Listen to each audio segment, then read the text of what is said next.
New Year, and I hope it's gotten off to a good kicking start. Welcome everyone, and welcome to our new riveting year of fabulous artists doing wonderful talks in this fabulous intimate space. I personally want to thank Wangechi and Courtney for coming on board and being part of artnet artist talk. It's a bit of a mouthful, but all good. I would like to introduce my fellow compadres. In crime, we decide who's coming and who's not, and it's a great team that I work with. I'm very proud and pleased to be a part of this group, and consists of Gracie Manchin, who is the artnet person. And Gracie's here. Heather Darcy Bendari, who's the director of Mixed Screens, who isn't here with us today, but often is amongst us. And Sarah Marquette, who is a private advisor, but I think there might have been a job change in there. Mm-hmm. Yes, well, we're going to find all that out because we do the round table, which is one of the traditions at this particular event. Sarah is the point person on this particular talk, and she will properly and formally introduce Wangechi. Hello, everyone. So we're here this morning to visit with Wangechi Mutu, who currently has a wonderful show up at the Brooklyn Museum to March 9th. So you have a little bit more time to go and see it if you haven't already done so. I personally remember the first time that I saw your collages, which was part of the hybrid series, and it was Jean Greenberg that had them. It was before your show there, so a couple of years before that. So it was an arresting experience, and everyone that saw them was talking about them. She was depicting female bodies that was part animal and part machine, with uneven skin and wild hair, often injured and bleeding, but they were very, very powerful figures. With a keen interest in materials, Wangechi's collages are just one part of her practice, which began with incessant childhood drawing in Kenya. Her search for a world beyond Africa took her to boarding school in Wales and eventually university in New York at Cooper and graduate school at Yale. Her practice includes works on paper, sculpture, video, and installation works. I'm not sure that she would classify herself this way, but I think of her as a storyteller, expertly weaving narrative and symbolism. Her work expresses a sometimes painful poetry where beauty and life's difficulties collide. Her work is fantastical and imaginative, but not completely fictional. The work is coming out of experience and depicting a kind of truth which we can all relate to. It is my pleasure to introduce Wangechi Mutu. Thank you very much.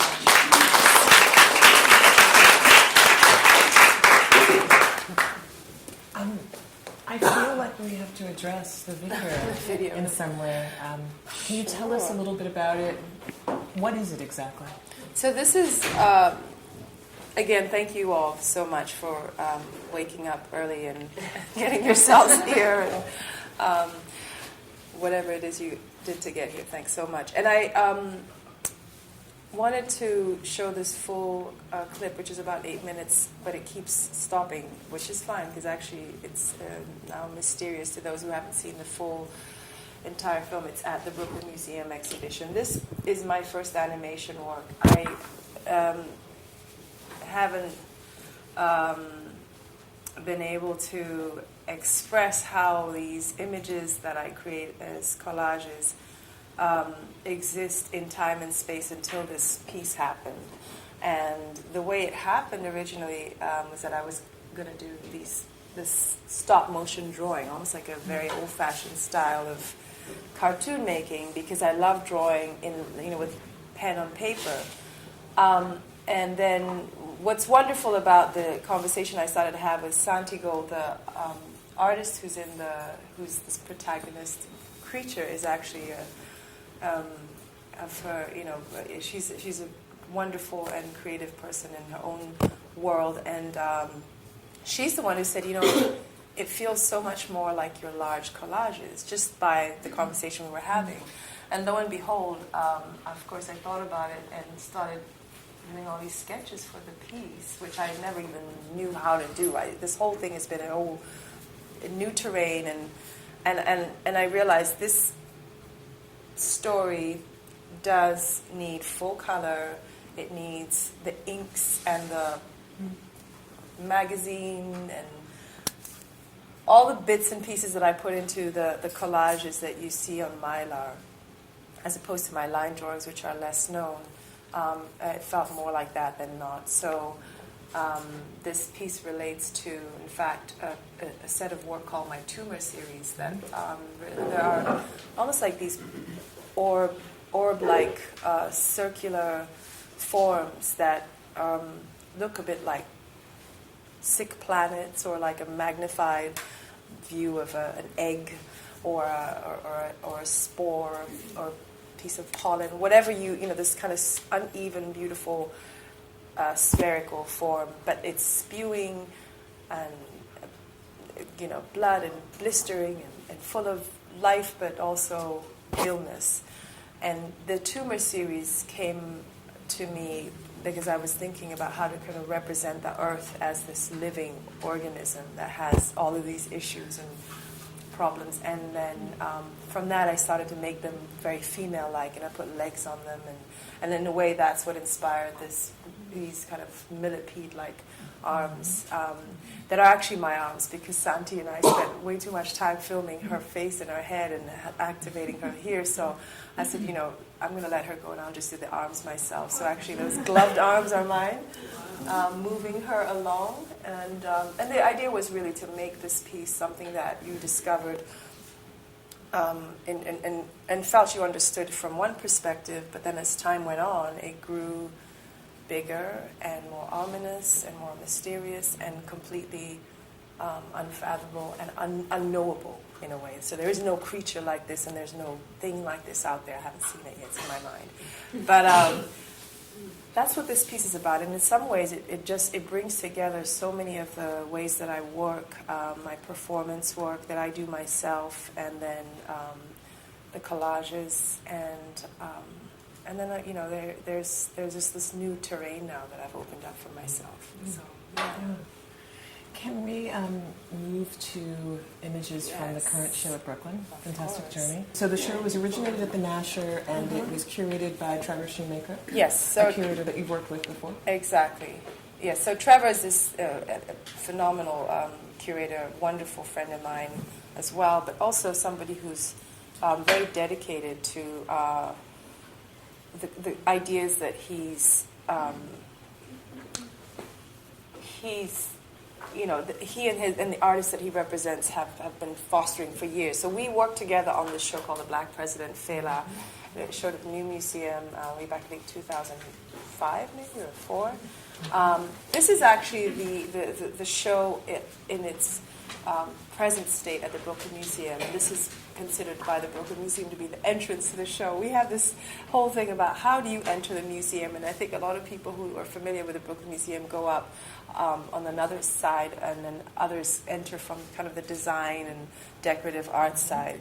But anyway, this is, if you come down the hall from the decorative art side, you come upon this drawing, and it's this large site-specific drawing, and it's always a pleasure for me to work at a museum with my hands in my materials and mark the space somehow or another. And so when I did this at Nasher, it was partly about kind of creating a kind of placing my DNA, in fact, this work here is this drawing on this wall is actually covered in this sort of very light, dusty, cloudy. You don't quite see it except maybe up in the top there and on the right corner, and that's actually Kenyan soil. So I was really trying to kind of bring my home into this image, but it's very subtle, and it's so as some of you know, and someone just said, Sarah actually said, I've done this conflating of hybrid, of different species into one. So I put plants and humans and machines into one creature and kind of somehow managed to make it seem plausible. And so agave You is one of my plant girl romance pieces. It's sort of like this big plant-like creature that's somewhat kissing her, but also almost attacking her. How big is it? It is.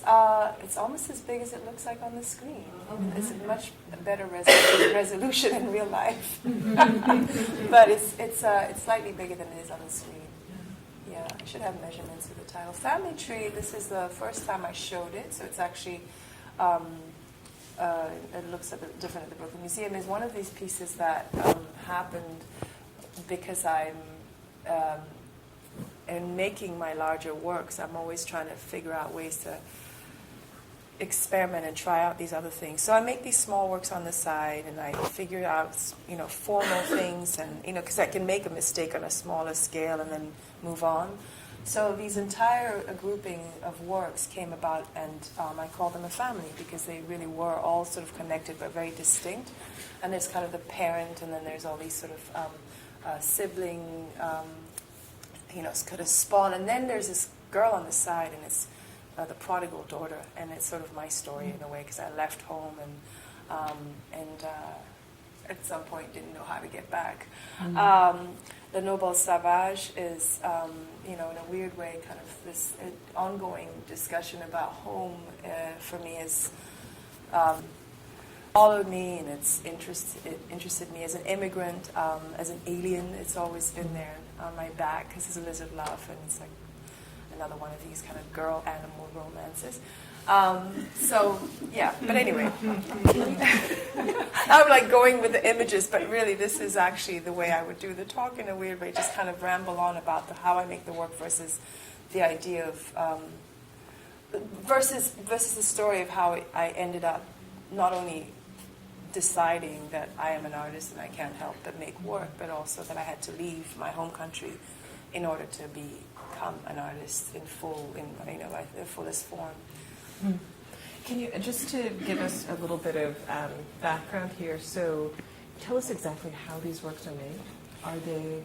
So, the way I make the works is I start off and relatively small. I'm very interested in the source material. So whether it is a magazine or it is a photographic book and some romantic or over romanticized vision of Africa, I start off with the book, with the publication, and this is the size the drawings are. And then I get, once I get the image out of there, I sort of extract it by drawing it and by sort of giving it my flavor by, if the models look too, I don't know, anorexic and androgynous, I change them into real women or whatever it is. And then I go larger, and then I have these this different relationship to the mark, because the drawing line for me is so interesting because you really get to play with the nuance of the hand. But then larger, I begin to see more the possibility for viewers to walk into this world, and this becomes, as I say, I call them these dioramas, these spaces. And that's when I really start to add on these collage bits that come out of magazines. So I spend a lot of time cutting plant life or,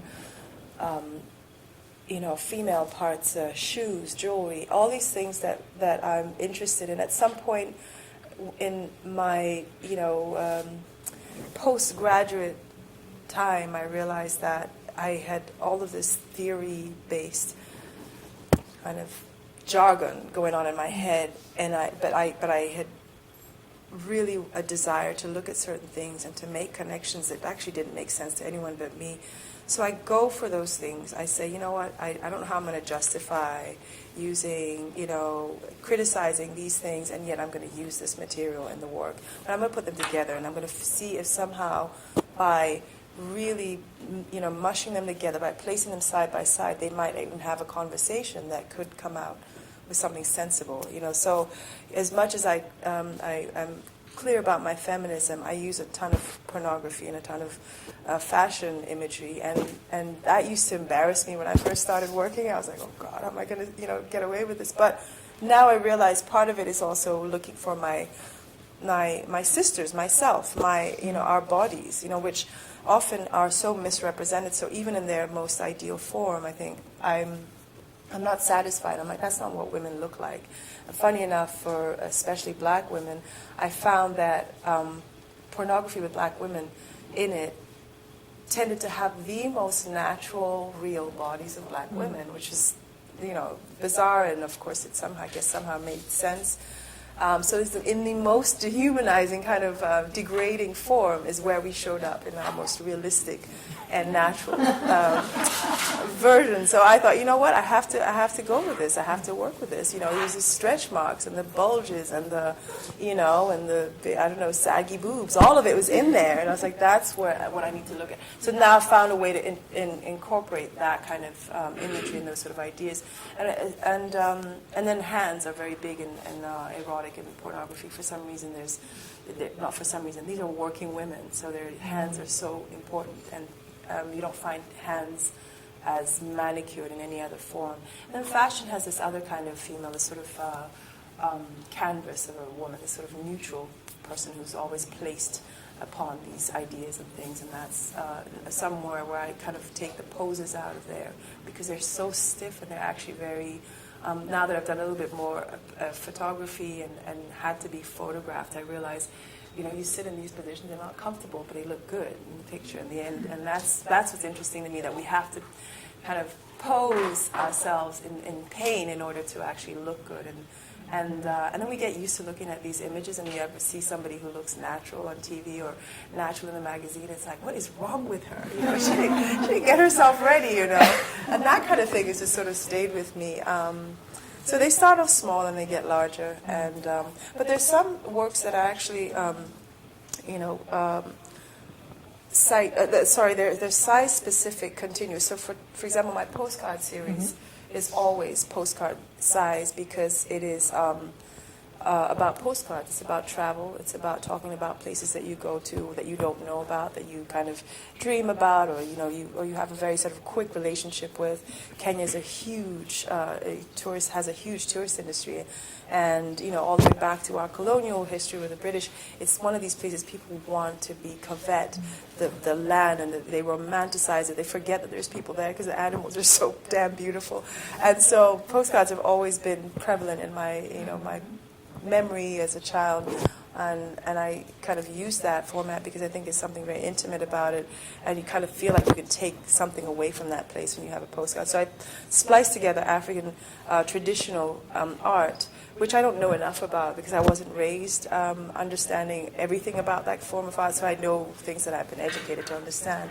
And I splice it together with pornography or black female bodies. And again, it's also trying to force two things to have a conversation that normally shouldn't. And I find the two worlds similar in one way in particular, which is that the fiction that they seem to carry, the fact that they talk about things that are not necessarily reality or the truth or the way that actually exist in their real, in how they really are in the world. That is interesting to me. So the Postcard series are really, really small. Can I, before you move away from suspended playtime, yes. can we just talk about it a little bit? Sure. I went back to the show, and I made the mistake of going during the education hours, and I got sort of in a group of children, very small kids, and they were giving the prep before they go into the show. And it was interesting because, they were told, don't touch, and then they got in and they were really good, and then they got to the second room here, and they looked at these and they were all like, just kind of, it was amazing, yeah, because it was time to play. And then, all those bodies in the space, the balls, they start moving, and these things are agitated. Yeah, yeah. And I thought, oh, this is horrible. I touched them too. Like, how do you how do you stop that? Like, right. How do you make that? And then it dawned on me, this is probably the first time I've seen a work, one of your works that really has that kind of kinetic quality. Yeah. How important was that for the show, and why now move into the kinetic? Well, I made this, originally it was, I think, 2006. It might be actually older than this, but, and it was this one of these moments where I was thinking about Kenya. I was thinking about home. And I was also thinking about materials. And I have a background in sculpture, but I find object making one of the harder areas for me to create it. It takes me longer. I have this very particular thing I try to do, which is to use materials that resonate differently for different people based on their background. And that's always tricky because it's, imagery, you can sort of look at it and process things mentally, and it's internal, what happens to, your relationship to the image. When it comes to objects, it's like if someone has ever seen something, there's no way for them to access that thing or that material and say, oh, that reminds me of that jar that we used to use for, So I've always thought, how can I make this relevant for people in a way that it opens their kind of something in their brain, goes, oh my goodness, that's this thing used in that way. So anyway, not that that makes any sense. These bags are actually, these balls are actually made from black plastic bags. A lot of kids who cannot afford a soccer ball in poor countries will get all these garbage bags or plastic bags that fly all over the place and kind of, scatter everywhere. And they will stuff them with the plastic bags and wrap one all around and use sisal or this, string to create this network around the ball, and they create their little football, their little playing ball. And it's great because kids who are little will make a little one, and if they're bigger, they make it, to fit their size. And that's what they play with. And football is one of those games, soccer as it's called in the U.S., that anyone can play because you really just need a bit of space and a ball. That's it. And you can demarcate the goals with like 2 rocks if you want. It's very simple. It's even more essential, more basic than basketball, which I find to also have that quality. But it's you don't even need the ball to bounce that much. So and what I didn't, it was funny to me, is I didn't realize how expensive a soccer ball is for a poor kid. Anyway, so what I was thinking about at the time is I did want to figure out a way to make something accessible and playful, and play and creativity to me go together as a child. When you start thinking about how to translate the world abstractly or otherwise, you're playing, you're kind of role playing or playing or whatever it is. So there's something about this piece that is about making art by enjoying the process, but also by opening up this notion of activate yourself, play, move around. Normally, I would show all these balls quite spaced apart, so actually an adult can walk through them, and that's what people have done.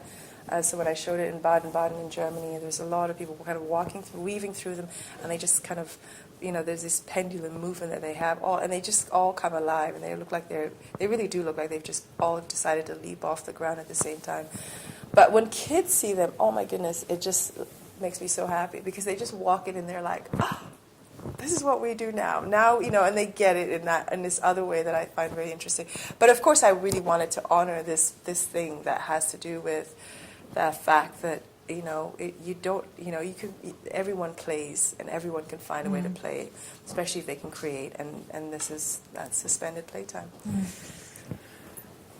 Can I move? Yes, please. Yeah. So that's this the is view. Yeah, this is the view from the other entrance, which I normally come up into the museum through this other small elevator, and you see it this way. So it's a formation a little bit like a lake. It's sort of it's dense, and it's sort of levitating from this, or rather hanging from these gold string.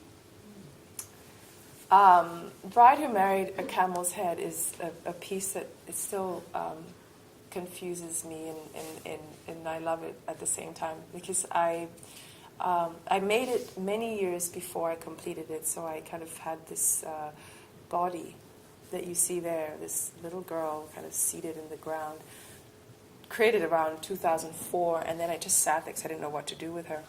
And then one day I found this camel's head in a National Geographic, and I stuck it on there, and I continued creating her, and she became this sort of Medusa-like queen, even though she's got this sort of small, fragile body. And I titled her, and it's an image that ended up being sort of the key image that the Deutsche Bank Guggenheim used for their the show I did there, but also I think they own it now. So that was 2010. Yeah, you were the Artist of the Year, first exactly. Artist of the Year for the Deutsche Bank. First Artist of the Year for that particular prize. I've had a lot of work in my mind. It's coming out of this thing of coming from two different worlds. But I really decided at some point to literally create these portraits with two heads on them. And again, it comes from this thing that, doesn't ever end, I suppose. If you leave home later in life, I suppose when you're sort of super young, you always think of home in these, dual ways. And but funny enough, when I go to Nairobi now, I will be talking to my mom or my friends, and I'll say, yeah, and at home, and they're like, what home? I'm like, oh God, in Brooklyn. So it's like, and I don't mean to do it, but it just kind of switches around. So, but because of how tough it was to return home for a while there, and how, it's just this other layer that it adds to your experience when you're kind of constantly translating and redefining yourself, especially in light of the fact that people may see you and think they know you because they can't tell that you're African as opposed to African American or Caribbean or whatever. And what does that mean? And I also left home very early, so there was kind of, I think, in there a layer of sort of guilt about kind of why am I leaving in order to do this thing? But it's one of those things that I've continued to investigate through actually making work, and so pretty double-headed is about this kind of split personality. This formation, I guess, on the right is partly because the spaces that I use I don't find them always to be easy to kind of place an exhibition into, and this corner in the Sackler Center is actually an angular wall. It's like the craziest wall to install work around. But of course, I've seen magnificent shows in that space, and I knew I had to kind of just do it, because I never noticed it as much until I had to deal with it. So one of the things I wanted to stick with was this notion of journey and movement, in lieu of the fact that that's what I did. It's kind of like get out, move, go away, and leave my family. But also because the show is about places that one goes to in the mind that are unknown, and what is that journey about? And so trying to really get the viewer to enjoy these spaces, for me, is always about, like, how do I make people go, feel like they're no longer here. They're actually in another world. They're actually able to immerse themselves either in these smaller works or in these videos, or similar to what it feels like to take a trip somewhere. So anyway, this corner is a place I want the viewer to keep their mind submerged somewhere in the universe of this show, and I sort of cover the entire. I think you'll see it from the entire corner is sort of covered with this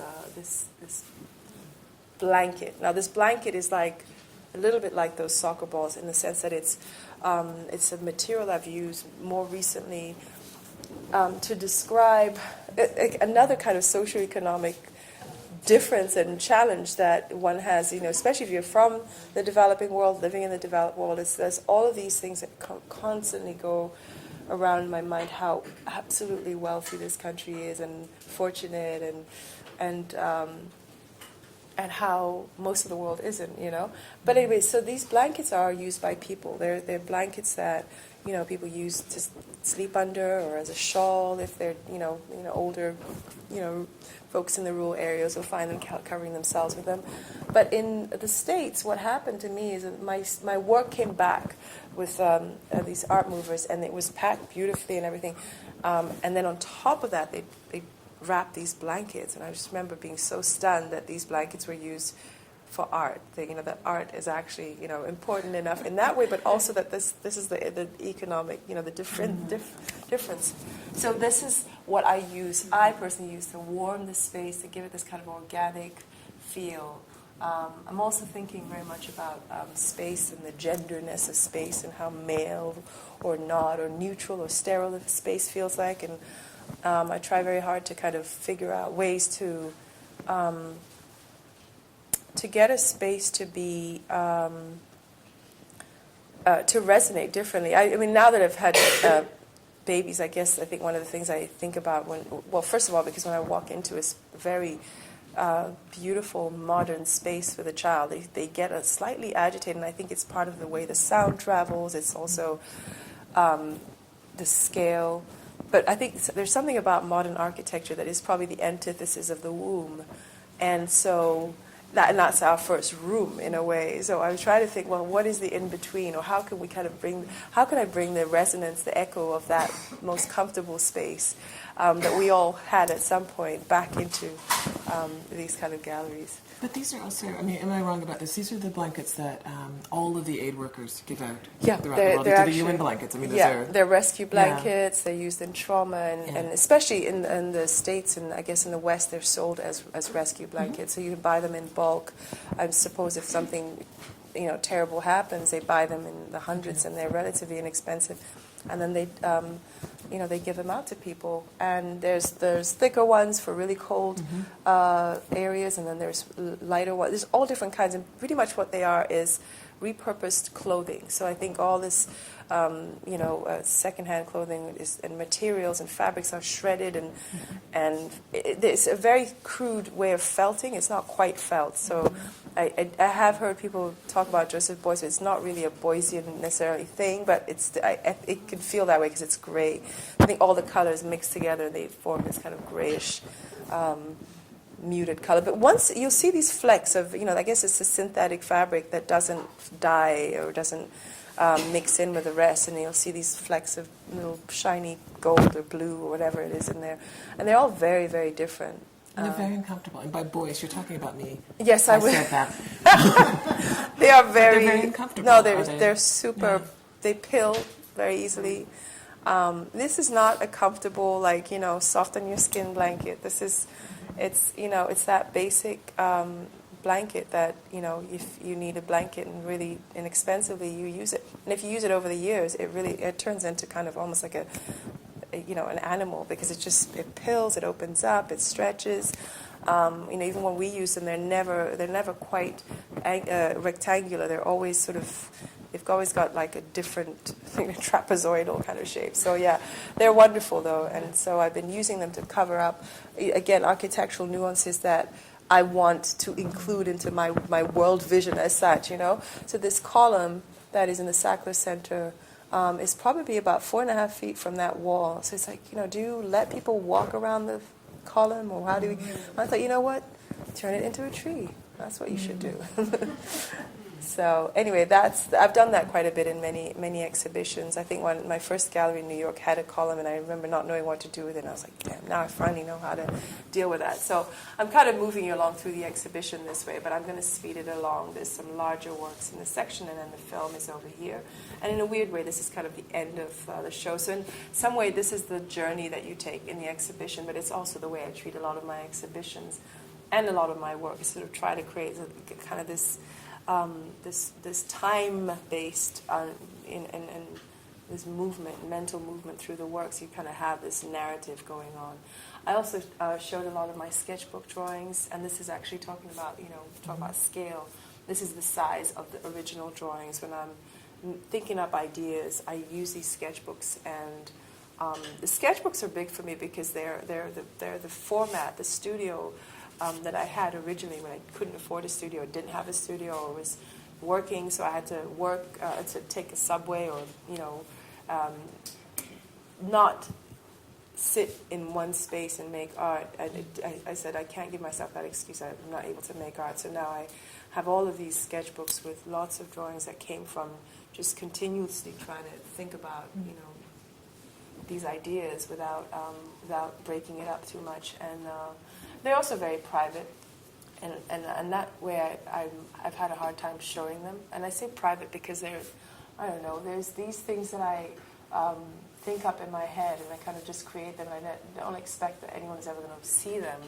Some of them being quite violent, some of them others are just completely nonsensical. You can't quite see them all here, but I just sort of show them as they are under the trees. But I think now, at this point. Can I ask you? Yeah, sure. There's one of the things that's always struck me about your work is that there is a kind of binary, and I think this is simple in some ways. That the work there's a binary. That the work is good and bad. That it incorporates elements that are sort of rich and poor. So you'll have something like the UN blankets, but then at the same time you'll have dust that looks like gold, or so something. There's always that sort of opposite thing, and then you Right. also have got this the other sort of binary, which is that everything horrible that's happening often has this fantastical kind of haze to it that also makes it enticing. So we're brought into it even if we were repulsed by it, and so you sit there moving back and forth between the Sure. two. Do you consciously come to making objects thinking everything? How does that happen? It happens because, to be quite honest, for the longest time I haven't been able to answer that question, but I know that is how the work is perceived, and also I know that that's what's happening. I can see it myself, and I'm making it. Some of the choices I'm making are quite intuitive and instinctual. So, but then returning to Nairobi, it was instant. I got it. I was like, this is why, because Nairobi is such contradiction, but just not minor contradictions, but humongous contradictions. Like, it is, and that's where I was raised. And I think for up until I was 19, what I saw were these things that So there's wealth, there's well-to-do people, there's beautiful homes, there's middle-class families, and then there's just like this other type of poverty that only poor countries can have. There's also this type of diseases that only the tropics can create. There's this kind of light that only the equator, the equatorial. It's like they're all existing in one frame at the same moment, and it's. At some point you're driving around, and then you have to, get out and go somewhere, and even the texture, the nature, the color of the wastewater, the garbage, it's just simply absolutely surreally contradictory, and how that these things are still there. And I think it's partly because it's a young country, a young city.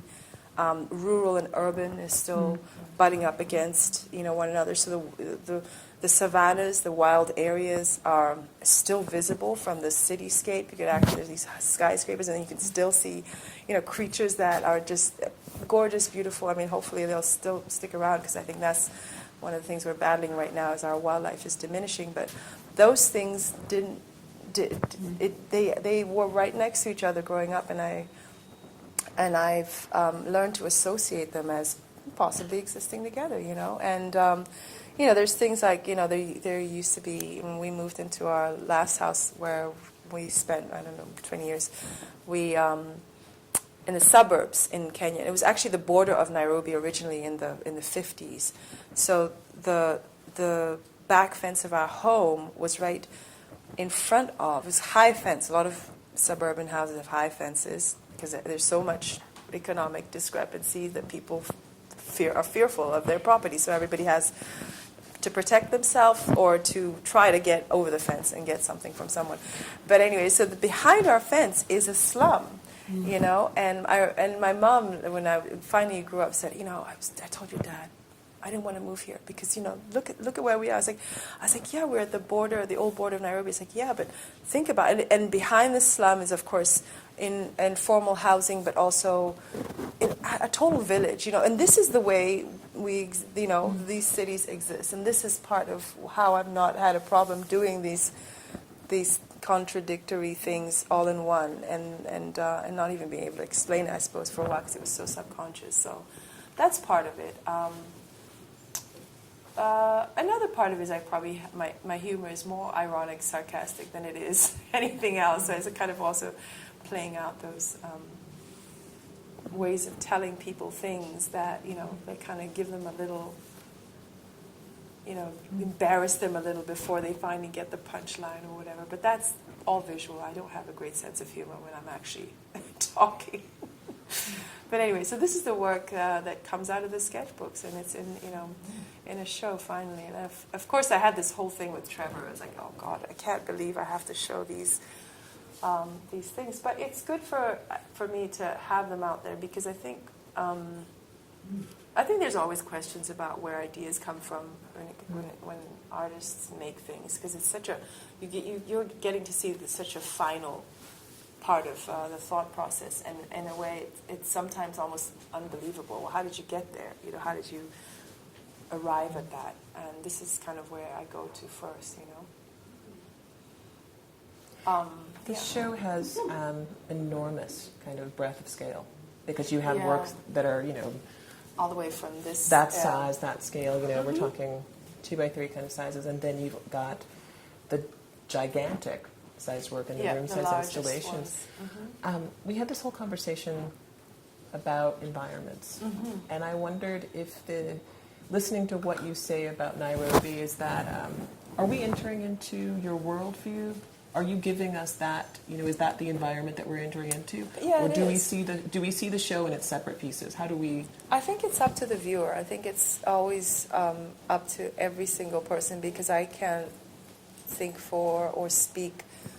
You know, I can't preach at anybody. I mean, I can create something that people can relate to or enjoy, but explaining a place to someone is one of the most difficult, impossible things. Explaining an experience of a place, because each and every person goes somewhere and something happens to them that they cannot replicate for anyone else. But I guess my thing is to put these environments together, because I want a part of what I love making art for is I like to discuss art. I like to talk about it, to go look at other art. And so in that way it extends the conversation about my vision of my global vision, my vision of what my idea of what my Africa is about, and how I know there's this humongous amount of miseducation about the contemporariness of Africa. Even in its difficulties and its problems, it is present. It's right now. It's not past. It didn't happen. It's not in its kind of traditional classic mode. It's not prehistory. It's not, all of that. It's right now. It's very present. It's got the urban and the this and the traditional Maasai, but it's right this moment. And how do you bring that feeling of, this is how it is. It's like anywhere else, into this work and this space. I do it by kind of conflating and molding all of these things into one form. But I also do these installations that are literally about kind of my fascination with a type of, for example, architecture. So the village school is just one of these phenomenal things to me. It's kind of like the old-fashioned school where all kids of all ages learn, and it's the place where ideas about the next new world vision are being taught, so the new languages or the new, but I love the minimal nature of the village school. And so this Moth Girl work is actually an installation with 4 greater lakes, and the Great Lakes in East Africa are actually the lakes that appear out of the Rift Valley. We have this massive Rift Valley that goes all the way from northern Somalia down to I think Mozambique. And it basically, if we are here, I don't know if the human race will be around here long enough, the continent of Africa will break off at that point, because it's actually opening up.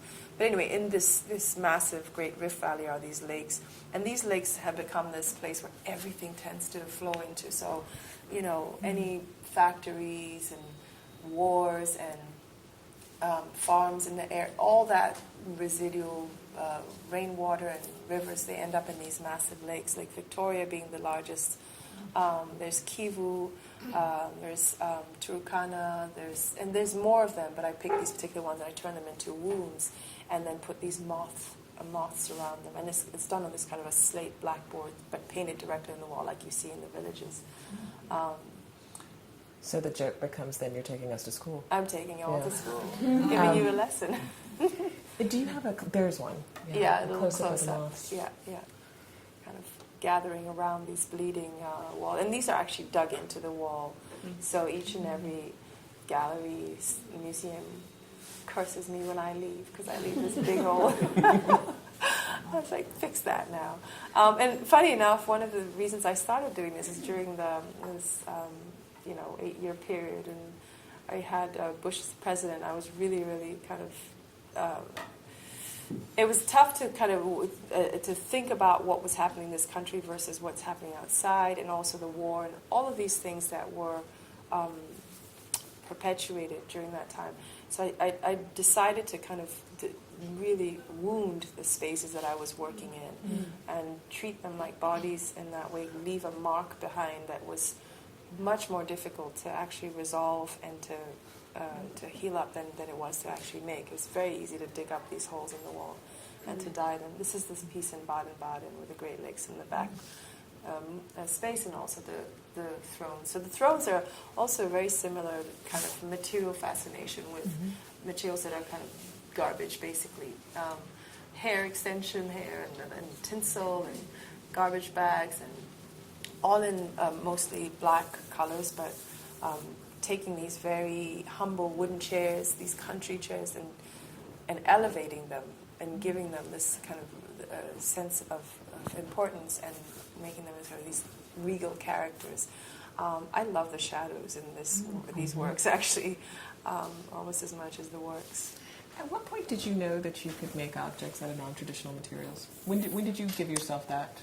Oh, Courtney, you know what it was? I couldn't afford a hell of a lot of things when I first started making stuff, so I would just find materials. And art school is great for that because it is about doing with what you have around you, but it's also resourcefulness and ingenuity, and also I was in school at the time when David Hammons was still producing artworks on. You're talking about Cooper Union. Yeah. That area, you would walk around and there'd be a David Hammons piece just sitting on a corner. And, maybe it was a fake, maybe it wasn't. It didn't matter, but it was like these little... And that was so fascinating to me. And there's also this other artist by the name of Curtis, who was this madman who produced work right there on this, like on 3rd Avenue and this little kind of, triangle right there near Cooper. And every day he made a new site-specific work using junk. And most times that his work got talked about in class because his work was better than what we were looking at in class. And we would be like, have you seen Curtis's work? That's what your work should look like. And it was just magnificent because it was like he was under such time constraints. He would create these things at night and we'd come in the morning and it was this like magnificent arrangement. I mean, this is somebody I think, he just wasn't mentally there, but he literally could have had a show in a museum and it wouldn't have been surprising to me. It was so fascinating. So that's the kind of thing that struck me as not just important, but I learned from it, and also because I think you can make art. You don't need a massive infrastructure. You shouldn't only be able to make art because you have money or you have education or you have this and that. So how do you make art if you are just compelled to, obsessed with making art, This shows the...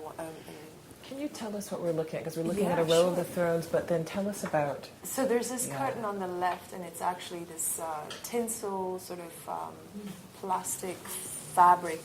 It's like a fringe. Honestly, what it is, it's party curtain.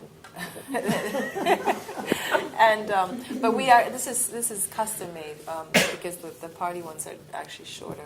So I customized the material by getting the little ribbons and creating these massive curtains. And inside there's a video playing called She Sees Dance, and it's actually me in full dance mode. A little bit like when one sings and no one's in the room, and so you just kind of, think yourself a superstar. This is kind of that dance. Where is this being shown?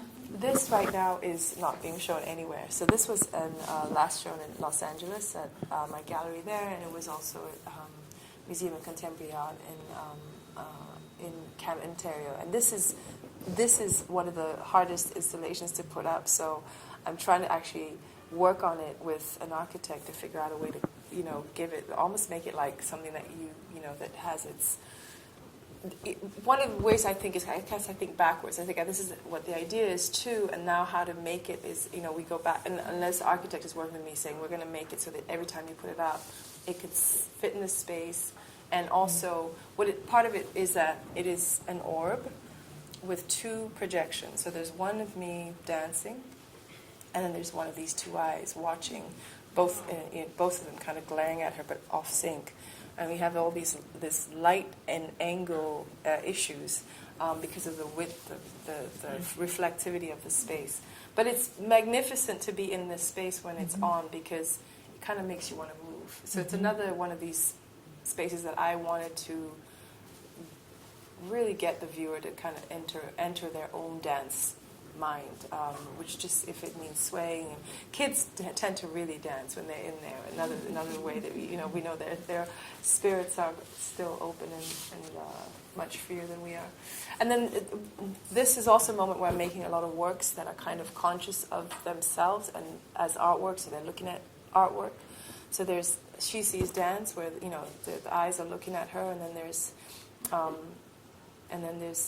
Hairnet, which is the second of my rabbit pieces. And our mythology and folklore is filled with a trickster rabbit, and so there's always a rabbit up to no good, but ultimately there's a moral in the whole story. And in this case, the rabbit is looking at a dead fox's portrait. They're just sitting there, staring. I don't have a picture of her face. She's very cute, this rabbit. Double Fuse is an older work, and so there's also, aside from kind of thinking of this notion of being from two places and kind of having these two mindsets and kind of always working around that, but also, what do I want to be today, and how do I manifest myself, which I think is the beauty of leaving home or leaving the familiar, is that you can go now and invent yourself, which is part of why I had to get out, because I didn't want to have to justify being this person that they, whoever my family, my surroundings thought I should be. But there's also these kind of twins in my work. These, so Double Fuse is one of them, and this, I think at this moment, it's 2003. You still see the fashion DNA in there. You really see the kind of the modeling of the figure. But I'm really kind of trying to turn these girls into alien, cyborg, fierce characters. Have you used any male figures at all? Or recognizably male figures? Sometimes, There was one in there. Someone noticed one. I noticed. You do. You notice them because they're so uniquely, it's like, oh, there's a boy in the one. But, I think for me it's less about leaving out the boys in it or the men than it is, the fact that I think we're all... my fascination is the female. And my focus is the female character, the female protagonist, and the female body for that matter, because I find it so magnificent, mysterious, and powerful all in one. And it's also my theory and my position that we are all female. There's every man as the femaleness in him. In fact, I believe because our femaleness has been so stomped upon for so many centuries, that is actually why our civilization, our world, our race is in such a terrible place right now. And because you can't have one without the other. The aggression and the testosterone got us thus far, but it's actually wounding everything. It's not capable of some of the complex and incredibly layered, multifaceted thinking of, I think, a female mind or female type of mind even in a man. So I think I focus on the femaleness of men too, So there's a lot of questionable gendered creatures and people in my work that could be male, but they're just exuding more femaleness than not. And we all have an X chromosome, so we don't have a Y necessarily. I'm sorry, can you go back tell us what these are and what they're doing? So there's this other thing that I do when I try to kind of give scent to a room, give an odor, bring the sensation of smell alive. Olfactory qualities are also. So I started off with salt and water. No, I started off with ink, and I was marking the floor, but it was in a wine bottle. And then I realized, well, why put ink in a wine bottle when there's already a fluid that belongs in there? So I went back to the wine bottle, used the wine, and brought the scent out. And initially I just wanted the smell of wine to be in the room. I was making this work in San Antonio in Texas at the time, And I was thinking a lot about Catholicism, which I have way too much knowledge about because I went to 12 years of Catholic school. And here I was in this very kind of Mex-Tex area with Catholicism, but also the history of the expansion of the U.S. and all of that behind me, and Bush in the background, and everything was all over the place. And I really wanted to think about waste and this beauty of this fluid and ritual, and so I poured the wine on the floor, and I love the market made. I like this kind of water, flowy, and ultimately blood-like mark that it was giving me. And then when I showed the work for the exhibition, the oddest thing happened. I had opened the show the night before, and this group of students came by, and I always love students because they're all, you know, they always have a little attitude, or they don't care who you are, so they just kind of, you know, they enter this space with quite the courage that an adult would not be as impolite or as direct or whatever. So these kids, I said, what do you smell? You know, it's like, let me educate them again. And they were like, bread. And I'm like, excuse me? I said, no, what do you smell? And they were like, bread. And funny enough, I was so kind of not awake, and I realized, I was like, oh my God, it's yeast. Yeah. Mm-hmm. It doesn't smell like wine anymore. So of course it was warm, and it was, you know, being in Texas, the wine had quickly transformed from wine to food, and it was so wonderful. And I said, you're right, it actually is, it's bread smelling in here. So that was my miracle in Texas. So anyway, this is a drawing of the, you know, kind of original versions. And now I use milk too. So we have this in my land, my people, blood and milk are these two very significant ritual fluids, and they were traditionally way back used in a lot of ceremonies. And of course, they symbolize life and death, birth and burial, whatever you want to. And what the thing about them that I love is that they're always alive. You know, even when they're rotting or going bad, they're both always alive fluid. So when I use them in the show, I always know that there's this kind of life, an entity that's alive in there with the viewer, and it's kind of splattering everywhere. And I figured I'd show this because we're having breakfast.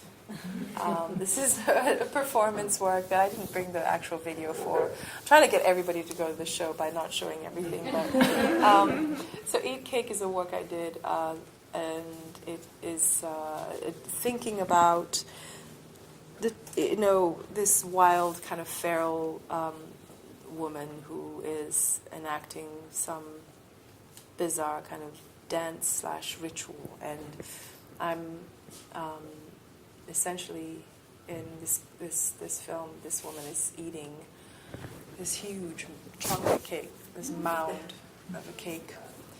So in my work, there's kind of this thread of consumption and waste, rich and poor, female grace and lack thereof. And so I think in some ways she's sort of an amalgamation of all of that. So yeah, and that's the last image. So thank you so much. You're welcome. Thank you.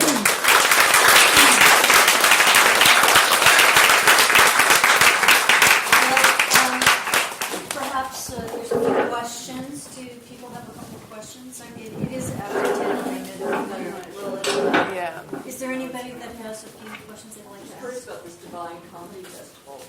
Tell us what that It's an exhibition that Simon Jami is curating, and he did did you remember there was this big show called Africa Remix a number of years ago, and it toured all over the place, and it was like this mammoth encyclopedic show of all of these African artists. To our chagrin, it was one of those shows that we were all like, we want to be in it, but it's not specific enough, but we're all in it because it was that moment. And I think now everything is evolved enough that, we thank goodness don't have to have shows just about being African. There's more specific and thematic, and this show is particularly chosen, the artists chosen are somehow able to work on these themes of the Divine Comedy and somehow interested in Dante, maybe, I'm not sure. But anyway, Simone Jami picked me for this show. It starts in Frankfurt, and it's going to tour. I think it's coming to the States at some point. But it is contemporary African artists in the show. One other question I had was just when I look at your drawings and your beautiful line and your sinuous line, I was thinking of Beardsley, Aubrey Beardsley. Okay. Or whether you're... I like his work, but not, it's not the I'm more of a Shield, Egan Shield fan, if anything. But yeah, thank you for that. Okay. Kemi? Here's the last question.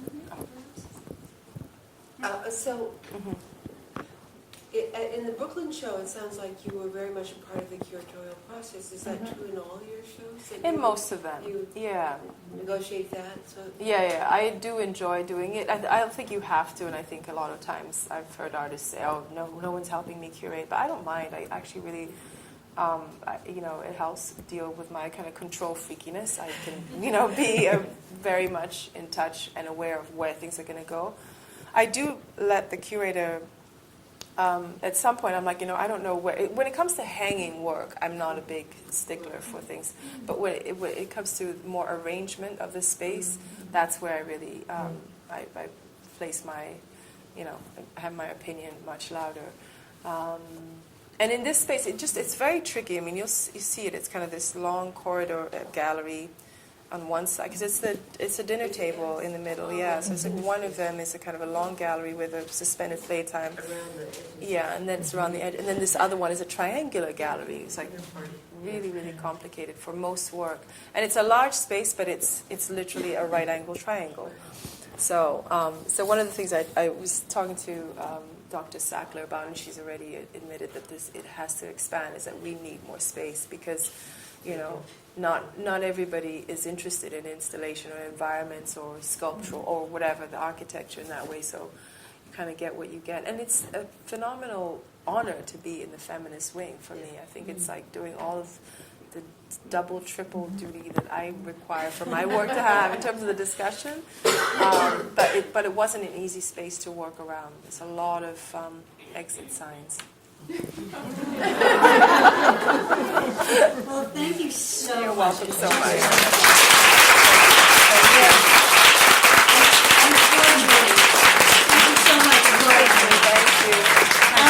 Lucy, if you could jot up here real quick and we could hear about some of the other programs. Can you come up here? Sure, yeah. Because we often, yeah.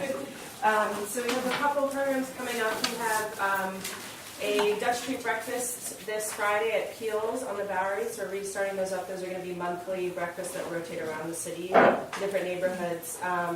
We have a book exchange at our office and an open house on Tuesday. So if you haven't seen our new offices, you're welcome to come. And if you have any old art books that you'd like to change for new art books, you have an opportunity to do so. And then we have a movable feast the following evening at the home of Alan Kantrowitz, and it's a fundraising dinner for our career development programs. And then the 28th, we have a salon dinner at Joyce Palmer Schwartz's house to celebrate the publishing. Sorry? Cocktails, not dinner. Snacks and cocktails. Celebrating the Reckoning. It's co-authored by Helen Posner, who's here, and Sue Scott, one of our other members. So it's going to be a discussion about the book. And it's Wangechi's work. Thank you. And the other thing I want to mention is we have a panel on February 4th on best practices for hosting and managing interns. And that's put on by the Professional Development Committee. So I hope I'm not forgetting anything. That's a lot of things coming up actually in the next couple of weeks. So. Okay, well, thank you so much, Yeah. Lucy. And thank you for our next talk. You'll hear about it really soon. Very exciting. We're on the down low.